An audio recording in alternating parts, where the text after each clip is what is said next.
सनातनी शेर है, भागने वालों में से नहीं है, जगाने वालों में से है।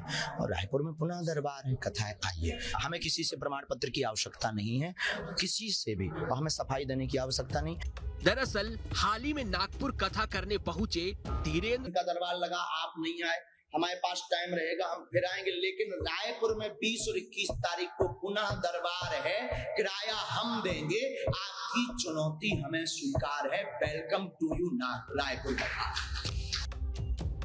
बाबा के दिव्य के द्वारा मन में प्रेरणा लगती कि अमुक व्यक्ति का ये विषय होगा, हम उसको अपने ध्यान विधि के अनुसार जो ध्यान में आता है उसको मार्ग दे देते हैं। भाई आप श्री हनुमान जी से जुड़िए, और हनुमान जी हमारे इष्ट चमत्कारी हैं, वो निश्चित रूप से कृपा करेंगे। हमने कभी ये दावा नहीं किया कि हम चमत्कारी हैं, हमने ये दावा नहीं किया कि हम किसी की समस्याओं का दूर कर सकते हैं, हमने ये दावा नहीं किया कि हम आपका रोग दूर कर सकते हैं। हम सिर्फ इतना जानते कि हमारा इष्ट ऐसे कर सकते हैं, हमारे बालाजी ऐसा कर सकते हैं। बाबा के दिव्य दरबार पर संदेह करने वालों को धीरेन्द्र कृष्ण शास्त्री ने जवाब दिया है। उन्होंने कहा है कि अपने इष्ट का प्रचार करना संविधान में है और वे संविधान के दायरे में रहकर काम कर रहे हैं। बैनर लगाना या सनातन का प्रचार करना अनुच्छेद 25 के अंतर्गत धार्मिक मौलिक अधिकार है प्रत्येक व्यक्ति का। तो हम अनुच्छेद 25 के अंतर्गत अपने इष्ट का प्रचार कर रहे हैं, और अगर आप आ रहे हैं तो ये आपकी स्वेच्छा, आप मत आइए, ना तो बुलावा है। धीरेन्द्र कृष्ण शास्त्री ने जवाब दिया है कि वे सनातनियों को जगाने का काम कर रहे हैं। वे हर धर्म का आदर करते हैं, वे किसी भी साजिश से डरने वाले नहीं हैं। वे देश भर में दरबार लगाते रहेंगे और लोगों को राम नाम से जोड़ते रहेंगे। जिसको भी बाबा का चमत्कार देखना है वो दरबार में आए। फिलहाल ये देखना होगा कि चुनौती स्वीकार करने के बाद धीरेन्द्र कृष्ण शास्त्री सच को साबित कर पाएंगे।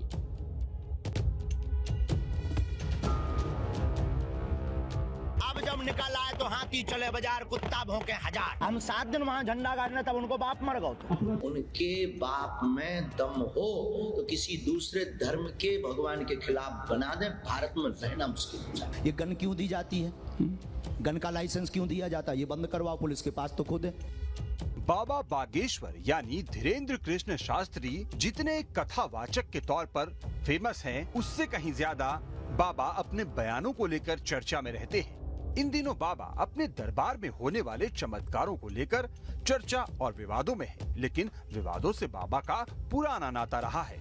मुद्दा कोई भी हो, बाबा का बयान लीक से हटकर ही होता है। दिल्ली में श्रद्धा मर्डर केस को लेकर बाबा ने क्या नसीहत दी थी, ये सुनिए। इसमें सबसे बड़ी कमी है हम लोग जागरूक नहीं है। इसमें सबसे बड़ी कमी है कि दूसरों को कमजोर, अपने आप को बड़ा समझ रहे हैं, बल्कि दूसरे धर्म के लोग अपने आप को लगातार मजबूत कर रहे हैं। सनातन संस्कृति, भारत की बेटियों पर, हमारे भारत के संतों पर, हमारे भारत की अस्मिता पर लगातार षड्यंत्र करके फंसा रहे हैं, लगातार षड्यंत्र करके डैमेज कर रहे हैं, और हम लोग सो रहे हैं। इतना ही नहीं, धीरेन्द्र कृष्ण शास्त्री बुलडोजर के भी जबरा फैन हैं।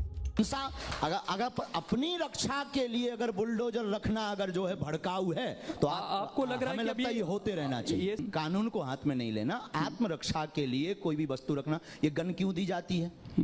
गन का लाइसेंस क्यों दिया जाता है? ये बंद करवाओ, पुलिस के पास तो खुद है। इन बयानों के अलावा धीरेन्द्र कृष्ण शास्त्री तब भी सुर्खियों में रहे थे जब बीजेपी से निष्कासित प्रीतम लोधी के साथ उनका वाक युद्ध शुरू हुआ था। पहले प्रीतम लोधी ने शब्दों की मर्यादा लांघी थी, फिर बाबा ने भी जोरदार पलटवार किया था। धीरेन्द्र जी से ये कहना चाहता हूँ कि बड़ा शौक है मुस्लिम